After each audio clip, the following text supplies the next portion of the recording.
नमस्कार दोस्तों, मैं सुजीत कुमार एक और नए वीडियो के साथ आज हम लोग बात करने वाले हैं ओम्स के नियम के बारे में। किसके नियम के बारे में? ओम्स के नियम के बारे में कि ओम्स का नियम बतलाता क्या है। तो चलिए हम लोग बिना समय गंवाए वीडियो को करते हैं शुरू। तो Ohm's law, what is the Ohm's law? आप 10वां क्लास में भी पढ़े थे। 10वां क्लास में आप ओम्स के नियम से कहते थे कि V बराबर आई आर, V बराबर कितना? I R. तो इसी नियम को हम लोग फिर से एक बार रीड करेंगे और थोड़ा सा आगे डीपली रीड करना होगा। डीपली नहीं रीड करना है, जो 10वां क्लास में हम लोग पढ़े थे उसी टॉपिक के साथ हम लोग को यहाँ पर भी रीड करना है कि what is the Ohm's law, what is the Ohm's law. तो ओम्स लॉ है क्या, इसके बारे में रीड करना है। ओम्स लॉ बतलाता क्या है कि कोई कंडक्टर है, कोई कंडक्टर है, मान लो इस कंडक्टर में, मान लो कंडक्टर की बात नहीं करते हैं, पानी की बात करते हैं। सिंपल यहाँ से हमने पानी फ्लो करना शुरू किया। अगर सीधा सीधा पाइप है तो जैसे जा रहा है वैसे चलता जाएगा। कोई डाउट है तो बात करेंगे, इसमें कोई डाउट नहीं होनी चाहिए। जैसे सीधा है सीधा चलते जाएगा। लेकिन मान लिया जाए इसी पाइप को अगर हम थोड़ा सा ऐसे कर दे, क्या यहाँ से जो पानी डालेंगे, क्या यहाँ से निकलने वाला पानी का कुछ स्पीड में चेंज हो रहेगा या नहीं रहेगा? यहाँ पर पानी हमने डालना शुरू किया, इधर से हमने पानी को निकालना शुरू किया। क्या 3 फिगर है हमारे पास, तीनों फिगर में क्या कंडीशन सेम रहेगा? तीनों में पानी का वेलोसिटी सेम होगा या पानी का वेलोसिटी अलग अलग होगा? तीनों में पानी का वेलोसिटी अलग होगा। इसमें कांस्टेंट रहेगा। इसमें क्या होगा? प्रेशर बढ़ेगा, पानी का स्पीड बढ़ेगा। प्रेशर घटेगा, पानी का स्पीड घटेगा। प्रेशर, ध्यान से समझना, प्रेशर बढ़ेगा, यहाँ पर पानी का स्पीड बढ़ेगा। प्रेशर घटेगा, पानी का स्पीड घटेगा। तो प्रेशर को रिलीज कर दो वोल्टेज से। प्रेशर को रिलीज कर दो किससे भाई? वोल्टेज से। और स्पीड को रिलीज कर दो करंट से। जैसे पानी बहता है वैसे करंट भी बहता है। हमने बतलाया था पानी भी ऊपर से नीचे आता है और करंट भी ऊपर से नीचे ही जाता है। दो टॉपिक को जैसा है वैसा चलता जाएगा। दूसरा है हमारे पास क्या कि ये फिगर हमारे पास दिया हुआ है, ये पानी जा रहा है, जलता जाएगा। लेकिन यहाँ पर थोड़ा पतला कर दिया गया, मुंह को फेस पतला किया गया, तो पानी का यहाँ पर प्रेशर बढ़ेगा। प्रेशर बढ़ेगा, स्पीड बढ़ेगा। प्रेशर घटेगा, स्पीड घटेगा। यानी वोल्टेज बढ़ेगा, करंट बढ़ेगा। वोल्टेज घटेगा, करंट घटेगा। यानी कि यही हमारा ओम्स लॉ कहता है। ओम्स लॉ यही कहता है। ओम्स का नियम कहता क्या है, अब इसको ध्यान से देखते हैं। हम लिख रहे हैं, उसको ध्यान से सीखिएगा। अब चलिए हम लोग बात करते हैं ओम्स का नियम क्या बतलाया। In a conductor the flow of electric current is directly proportional to the applied potential in the conductor at constant physical and chemical condition. यानी कि रासायनिक, भौतिक कंडीशन और केमिकल कंडीशन को अगर कांस्टेंट रख दिया जाए तो उसमें जो इलेक्ट्रिक करंट फ्लो हो रहा है इलेक्ट्रिक पोटेंशियल के क्या होगा भाई? डायरेक्टली प्रोपोर्शनल होगा। क्वेश्चन ध्यान से देखेंगे। In a conductor flow of electric current is directly proportional to applied potential. यानी कि उसमें जो पोटेंशियल अप्लाई कर रहे हैं उसके क्या होगा भाई? डायरेक्टली प्रोपोर्शनल होगा। इसी को हिंदी में अगर बात किया जाए तो हिंदी में दिया हुआ है कि ओम का नियम बतलाता है कि भौतिक एवं रासायनिक अभिक्रिया को नियत रख करके, नियत रखने का मतलब यहाँ पर कहता है कांस्टेंट। क्या चीज रख करके? कांस्टेंट रखकर उसमें प्रवाहित विद्युत धारा, उसमें आरोपित विभवांतर के क्या होता है? समानुपाती। हमने इसको 10th क्लास में भी पढ़ करके आए थे। जैसे कि मान लीजिए हमने एक फिगर बनाने का प्रयास करना है, इसमें V वोल्ट अपने अप्लाई किया, इसमें करंट फ्लो कर दिया कितना? I। तो अब ये ओम्स का लॉ क्या कहता है कि इलेक्ट्रिक करंट जो है, विद्युत धारा जो है, उसमें आरोपित विभवांतर के यानी कि विद्युत विभव के क्या होगा? समानुपाती होगा। विद्युत विभव के क्या होगा? समानुपाती होगा। यानी कि potential directly proportional to electric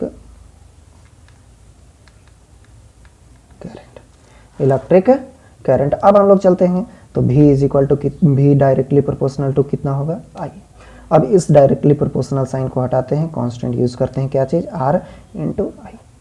तो इसी को लिखते हैं V बराबर कितना? IR। V बराबर कितना लिखते हैं? IR। R को हम लोग बोलते हैं ओम्स कांस्टेंट भी बोल सकते हैं। अभी ओम्स कांस्टेंट के नाम देते हैं। ओम्स कांस्टेंट, कौन सा कांस्टेंट? Ohms constant. आर को हम लोग बोलते हैं resistance of conductor. Resistance of क्या चीज? कंडक्टर। ये है रेसिस्टेंस ऑफ कंडक्टर, हम लोग इसको बोलते हैं। तो चलिए अब हम लोग इसको आगे बढ़ते, थोड़ा ध्यान से एक बार फिर से इसको रिपीट मार लीजिए। जैसे कि बोलता क्या है, हमने बतलाया ओम्स का लॉ के लिए हमने क्या बोला कि V बराबर 10th क्लास में पढ़ के आए, V बराबर आइए। हमने बोला कि इसमें पानी जा रहा जा रहा जा रहा जा रहा जा रहा जा रहा जा रहा जा रहा जैसे जाएगा, लेकिन इसमें जैसे फिजिकल कंडीशन, इसमें केमिकल कंडीशन को चेंज किया, पोटेंशियल बढ़ाया करंट बढ़ा, पोटेंशियल घटाया करंट घटा।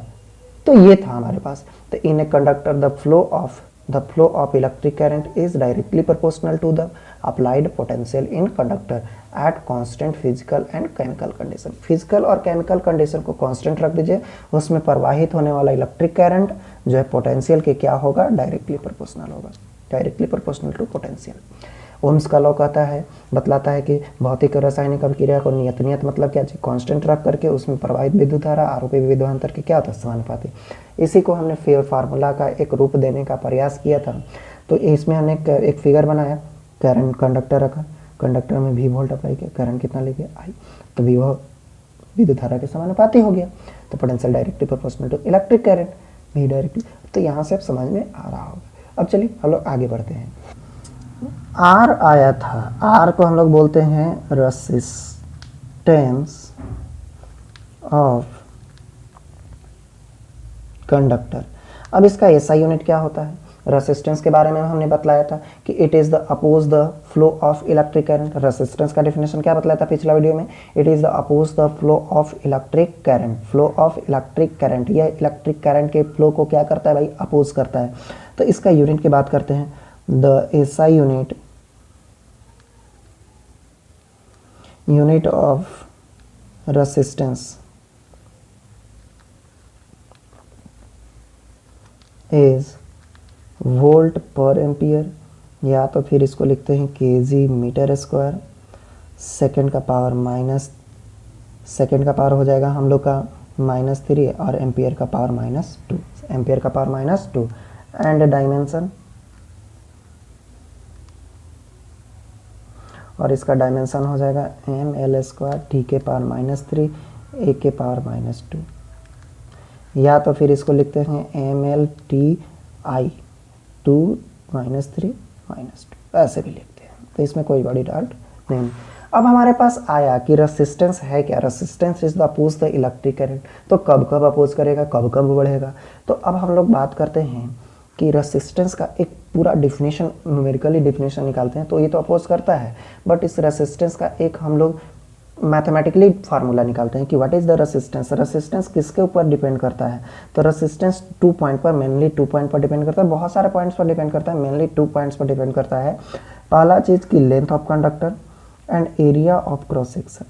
जितना ज़्यादा एरिया होगा उतना ज़्यादा पानी जाएगा, जितना लंबाई होगा उतना ज़्यादा पानी सोखने का भी चांस है इसमें। तो area of cross section A है, लेंथ ऑफ कंडक्टर एल है, तो रेसिस्टेंस का क्या होगा?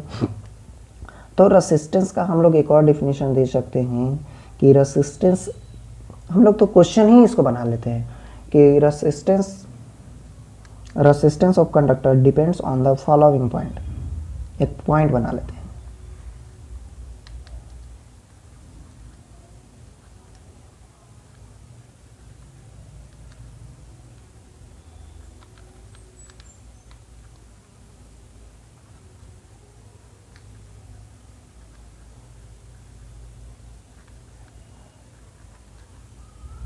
Depends on the following point. कौन से पॉइंट पर डिपेंड करता है?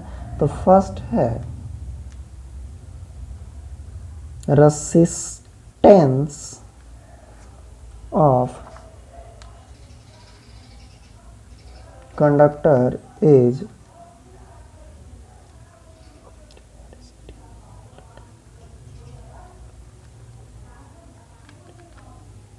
directly proportional to the flow, directly proportional to the length of conductor, length of conductor यानी कि रेसिस्टेंस जो डायरेक्टली प्रोपोर्शनल होगा लेंथ ऑफ कंडक्टर। ऊपर का फिगर दिख रहा है हमारे पास, ठीक है, ऊपर का फिगर हमारे पास दिख रहा है, परिभाषा लिखे है ना, तो यहाँ भी आप फिगर बना लीजिए। लेंथ इसका कितना रख लीजिए भाई, एल रख लीजिए, ठीक है। अब इसके बाद हम लोग आगे बढ़ जाए, एरिया ऑफ क्रॉस सेक्शन हो गया। अब हम लोग बात करते हैं दो second point, it is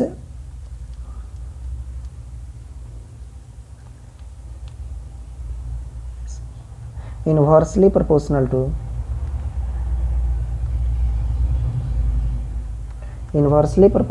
to the inversely proportional to the area of cross section. Area of क्या चाहिए, cross section. Area of cross section Hindi में बात करें तो किसी भी चालक पदार्थ का प्रतिरोध लंबाई के समानुपाती होता है और उसके अनुप्रस्थ काट के क्षेत्रफल के व्युत्क्रमानुपाती होता है, यानी कि resistance is inversely proportional to 1/a। Equation number first, equation number second, from equation first and second, from equation first and second का बात कर ले तो R is directly proportional to L/A। L कितना, A। अब इस रेसिस्टेंस साइन को हटा देते हैं, तो यहाँ पर रेसिस्टेंस को अगर हटाते हैं तो यहाँ पर हम एक कांस्टेंट पुट करते हैं जिसको हम लोग पढ़ते हैं रो, L/A। रो को हम लोग क्या बोलते हैं, रो को बोलते हैं रेसिस्टिविटी, रेसिस्टिविटी ऑफ कंडक्टर। रो को हम लोग क्या बोलते हैं, रेसिस्टिविटी ऑफ कंडक्टर। और हर ऑब्जेक्ट का रेसिस्टिविटी अलग होता है, प्रत्येक ऑब्जेक्ट का रेसिस्टिविटी क्या होता है, अलग होता है। हर ऑब्जेक्ट का, कॉपर का अलग होगा, प्लास्टिक का अलग होगा, लोहा का अलग होगा, यानी कि सभी का रेसिस्टिविटी जो है जो अलग अलग होता है। अब इसका एसआई यूनिट की बात कर लें तो एसआई यूनिट ऑफ रेसिस्टिविटी, यहाँ से ऑब्जेक्टिव क्वेश्चन फिजिक्स में भी आते हैं, केमिस्ट्री में भी आते हैं, इलेक्ट्रोकेमिस्ट्री जहाँ पर है ना वहाँ पर भी यूनिट का बात आ जाती है हम लोग को। तो एसआई यूनिट ऑफ रेसिस्टिविटी की अगर बात करें तो एसआई यूनिट ऑफ रेसिस्टिविटी जो होगा वो हम ध्यान से देखेंगे। अब रेसिस्टिविटी तो इसका होगा ओम, क्या होगा, ओम मीटर। रेसिस्टिविटी क्या होगा, ओम मीटर। ओम कहने का मतलब एक और हमें पॉइंट याद आया, जो इसका यूनिट जो लिख रहे थे, यूनिट इज, हम लोग यहाँ पर एक और लिख सकते हैं ओम। क्या लिख सकते हैं, ओम। और ओम को शो करते हैं इससे, ओम को शो करते हैं इस प्रकार से, तो ये ध्यान रहेगा।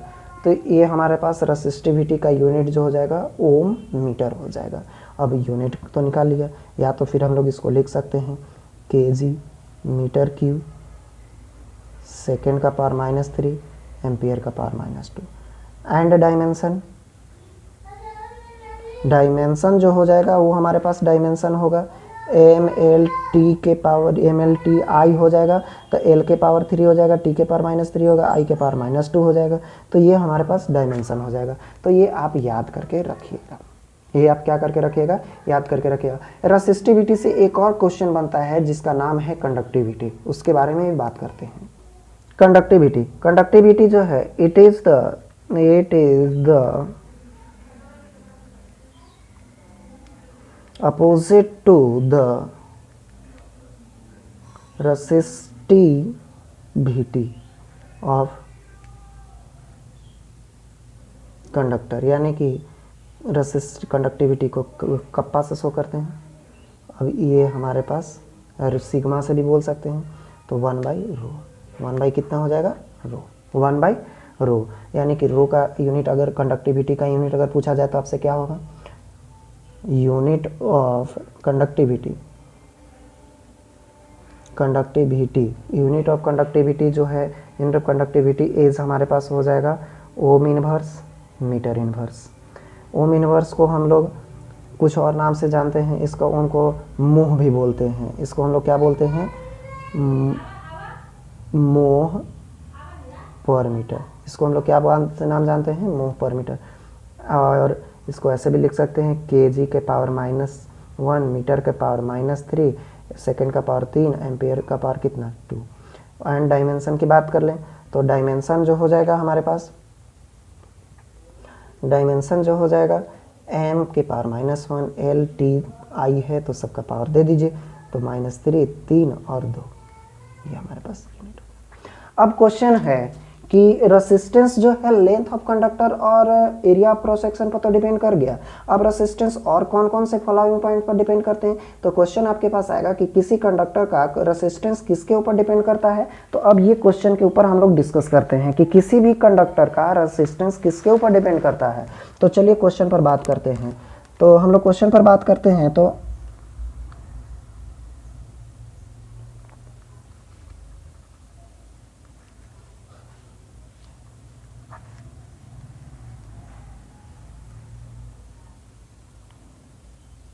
resistance of conductor, question number first,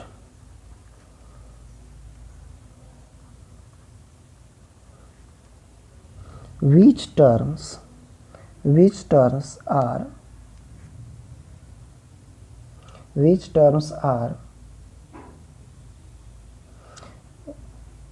question है कि which terms of conductor depends the resistance of conductor, कौन कौन से पॉइंट है जो कंडक्टर डिपेंड करता है। फर्स्ट हो जाएगा length of conductor, objective question में 2 नंबर का क्वेश्चन में आएगा लेंथ ऑफ कंडक्टर। सेकेंड हो जाएगा area of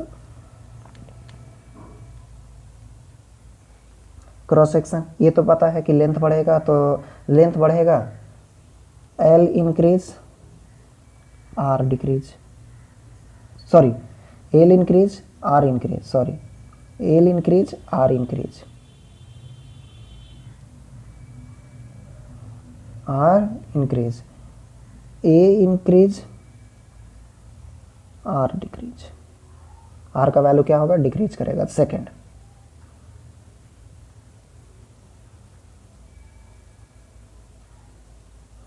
temperature of conductor,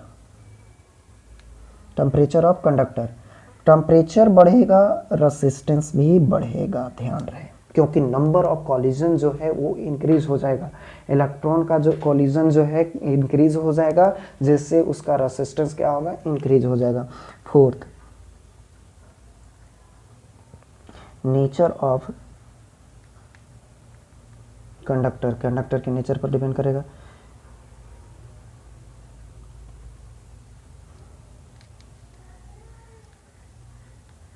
medium of conductor पर भी डिपेंड कर जाएगा। तो ये सभी बहुत सारे पॉइंट्स आएंगे, तो उसमें हम लोग आगे डिस्कस कर लेंगे, ठीक है। तो ये इतना सारा हमारे पास पॉइंट था कि रेसिस्टेंस किस किस पर डिपेंड करता है, लेंथ पर, एरिया पर, टेम्परेचर पर, नेचर पर और मीडियम पर। तो क्वेश्चन है कि टेम्परेचर पर डिपेंड करता है, तो टेम्परेचर अगर इंक्रीज होगा तो रेसिस्टेंस इंक्रीज करेगा, टेम्परेचर डिक्रीज करेगा तो वो भी डिक्रीज करेगा, लेकिन बहुत ज़्यादा डिक्रीज कर जाएगा तो वो भी डिक्रीज नहीं करेगा, ठीक है। तो ये है हमारे पास रेसिस्टेंस के ऊपर कुछ पॉइंट्स था जो हमने आपके साथ डिस्कस करने का प्रयास किया है, कुछ टर्म्स था जो हमने आपके साथ डिस्कस करने का प्रयास किया, जो आपके साथ हमने समक्ष रखने का प्रयास किया। तो ये था हमारे पास रेसिस्टेंस और ओम्स लॉ से रिलेटेड कुछ क्वेश्चन जो आपके एग्जाम में आते हैं। उससे अब 1-2 ऑब्जेक्टिव क्वेश्चन के बारे में बात करते हैं।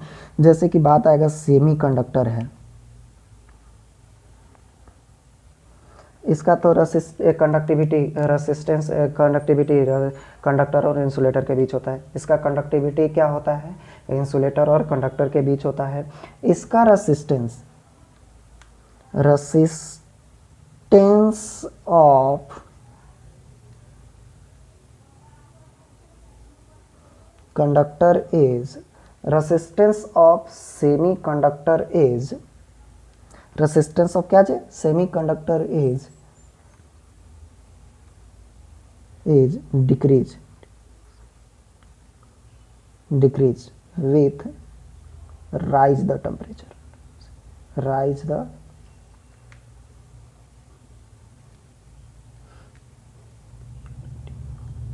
यानी टेम्परेचर बढ़ेगा, रेसिस्टेंस उसका क्या होगा, घटेगा। रेसिस्टेंस क्या होगा, घटेगा। ये क्वेश्चन आता है एग्जाम में, ऑब्जेक्टिव में, इस पॉइंट को हमेशा याद करके रखिएगा, ठीक है।